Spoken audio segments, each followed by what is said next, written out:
Welcome back after the lunch break. Hope you had a nice lunch. So now we're ready to prepare for the next part of the session and dig deeper into Power BI. The next speaker is going to be talking about how proactive analytics help us to use data as a trigger for business events. So see how Power BI in combination with Power Apps and Power Automate can be proactive and help to automate recommendations. And the speaker will be the one and only Power BI master, Aldis Erglis. You might know him from yesterday. Use the Q&A section part to ask questions, and this will be recorded so you can review tomorrow as well. So Aldis, we can hear you. Nice to see you, and the floor is yours. Okay, thank you. Sorry for interruption. So something happening. Okay, I will be quick. So what I prepared some interesting things about how you could display sales related analytics into Power BI, and to show it and to understand it. Again, if we talk about what is the most effective BI report, it's something that changes human behavior. Imagine that we are showing something on the report and we're expecting that employees will look at it. In our case, it's sales managers or related guys, and they will do the different behavior. And for sales, it's even more specific and special. And I think that without understanding the sales specifics and sales reasoning, it's very hard to build a good sales report. And so let's think and understand what's important for sales. First, for sales, and what we need to show in sales report to some extension is cause effect or causality. It means that sales managers are doing something and they're trying to answer not just financial questions. They're not looking at the questions like, oh, my sales is growing, or my sales amount is for this product is decreasing. So what to do? Yeah, we need to understand these causalities. And on top of these causalities, on these cause effects, we could show some quantitative information, so we can explain it more in numbers, and then it helps to sales managers to decide or make right decision. And if we look at the analytics classification, like the past data, present data, future information inside, and we more are talking about that how and why it's happening. This model part, that is very important, that that sales managers from your report can understand actually what they need to do. And to understand more what kind of things we could show to sales managers, or what kind of typical questions we could answer, there's a nice explanation or a nice gathering of the functions that usually maybe we think that sales are sales related. That how our upsells is going on for this customer or for this product, how cross sales we can do, what is sales potential, and analyzing sales process. And these are all valid things, and help us understand sales performance or sales team performance in general. But to answer these tricky questions related to causality, there is something that looks a little bit different. So that is how causality looks, and I created this for the sales team, this chart, and you can see that on the top we have the buy, so the clients are buying, and then we try to ask questions why they are buying, and there are 4 reasons why they are buying. Because we are trusted seller, they have information about offer, they have need, and they have ability to buy. And then we could explain in more details each of these things. So usually sales managers, when they are working on their deals, they have something of this, and they do these things intuitively and by intuition. But if we could visualize it, and I will show you how. And we also can measure the things, and you see there the KPIs and the greens. It means that we could say that what is red is actually not good enough, and what's yellow should be enhanced. And we could immediately see actually why we are not selling stuff. Yeah, like on the first level, we could answer to a question why customer buy our product or not buying if something not good. Then we could understand why we are not contacting customers, so we are contacting too much or less. And that's exactly what the sales managers or sales superiors want to see in the report. If you can show them why that we are spending not enough time, and that is why customers are not buying from us, they will be really happy. And we could look at this type of chart. What else? And in a minute, I will show you it in Power BI, but let's cover another thing. So what could extend this? And we could extend it with some write back functionality. So we could write back to our data sources using Power BI report, and it could give us additional functionality, like we could write directly in CRM from our Power BI report, or we could write and manage budgets from the Power BI directly. And Power BI is a part of Power Platform, as well as Power Apps is a part of Power Platform, and now they are integrated. And we're looking forward that Power Automate will be soon in Power BI available, and Power Virtual Agents will be available. Just shortly about Power Apps. It's if you didn't try it, I encourage you to try it out. So it's a platform for low-code application development.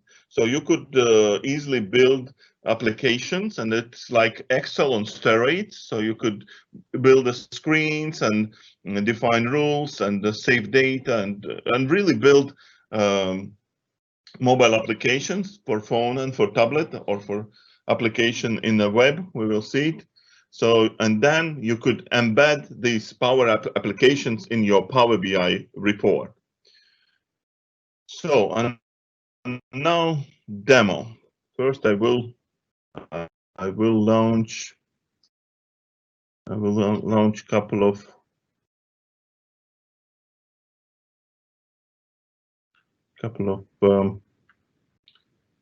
Power BI. I will go to demo. And actually, first I will show you how to show this causality, this causal graph inside Power BI, and I will do it using Microsoft Visual, Visio, where you could draw in the Visio, you could draw the schema, and then embed it in Power BI desktop and put data on top of it. Something similar you could do, probably you are familiar with Synoptic panel. There's a visual when you could take your picture and put data on top of this picture. But we will use Microsoft Visio first.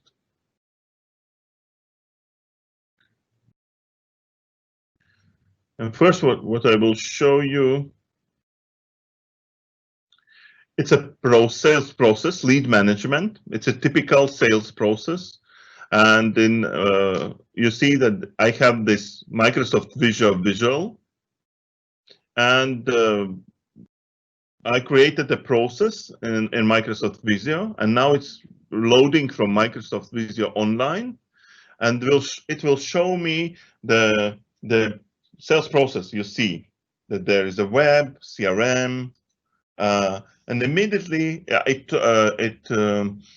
puts data on top of it. So what I'm looking for actual, planned, and delta.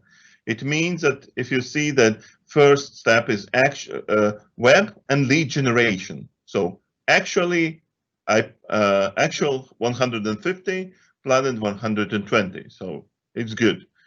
then next step, sort lead on the CRM. And you see that I can follow up on this Power BI report, all the steps of the sales process, and see immediately what was planned and what is actual. And then I could put some coloring.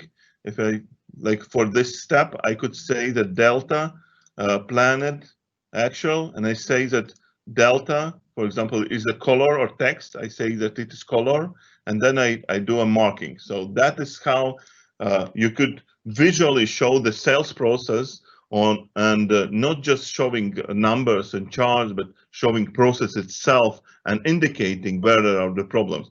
Then clicking on that, you could also filter different charts and get explanations why probably it's happening. Another chart also done in Visio, you see here, and again here we have this no KPI or value, and for KPI 2 it's a node color. You see that if it's 60% and higher, and you will see the KPIs. KPIs here means that how you are about to how you meet goals. For example, if we are trusted seller, it means we are doing something for that. We are for example doing some PR campaigns or something like that. Or for if we are sending information about offer or having information about offer, it means that we are collecting it, or contact period. It means that it's quantitative measure, and we convert all these quantitative measures or qualitative measures into KPIs. We say we are meeting them it or not, and like here 0.8, 80%.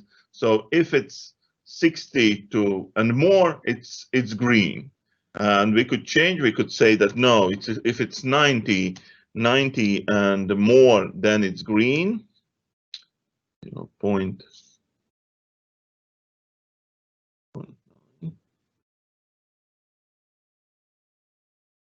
Yeah. If it's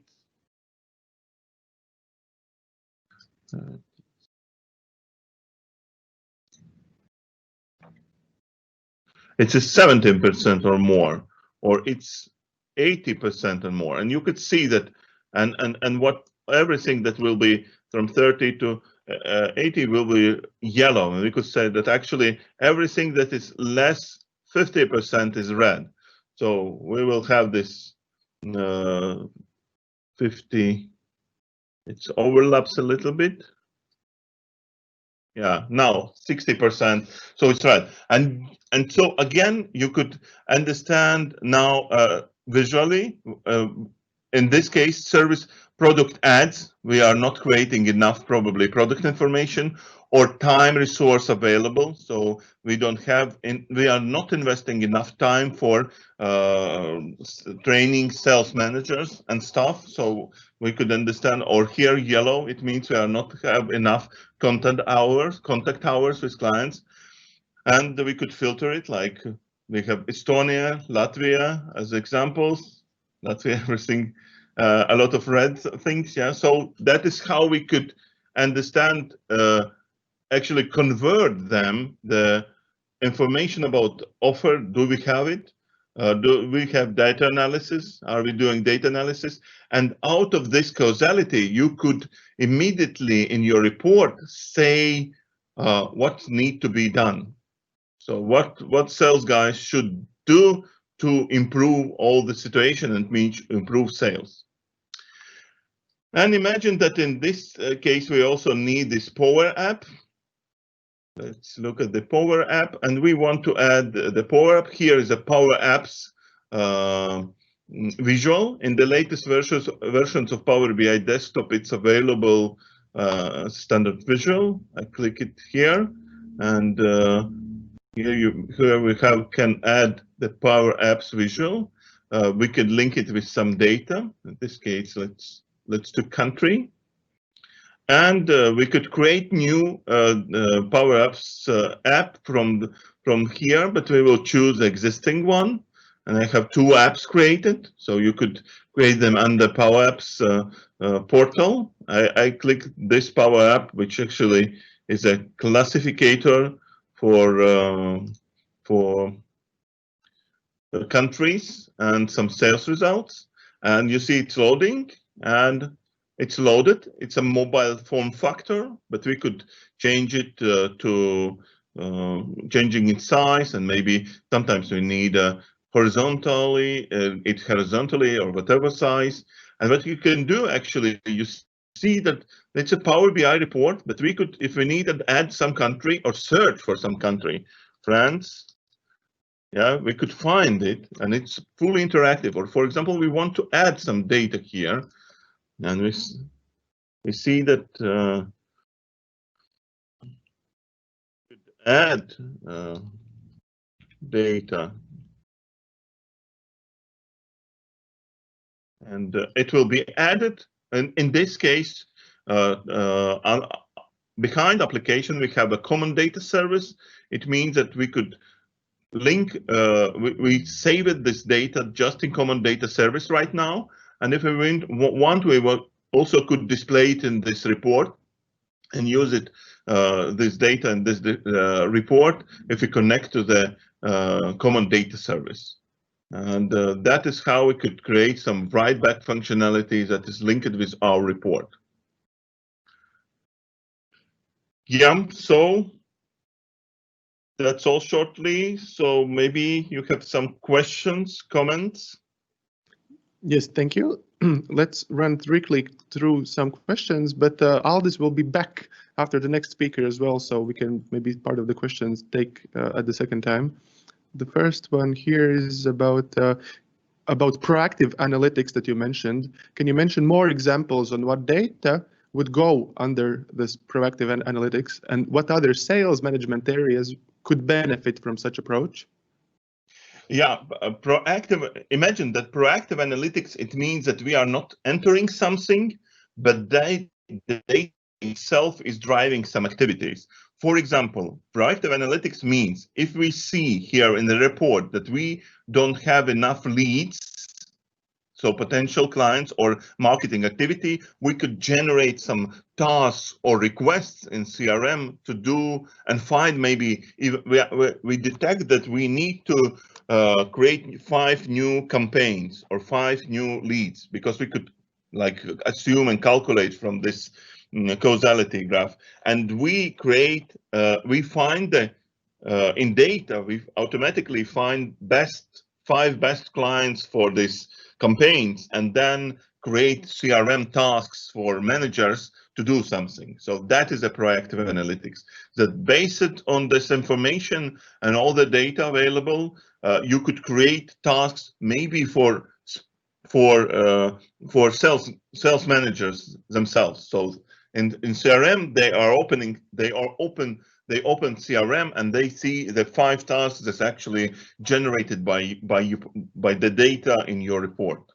That is the proactive analytics. Okay, thank you. Next one is about that KPIs you are entering the schema. Where are they coming from? How to get them? And can this be automated? The KPIs in scheme. Yeah, here KPIs are pre-calculated, and it's if it take any it could be automated. But for example, if we look at the let's look at this seller reputation.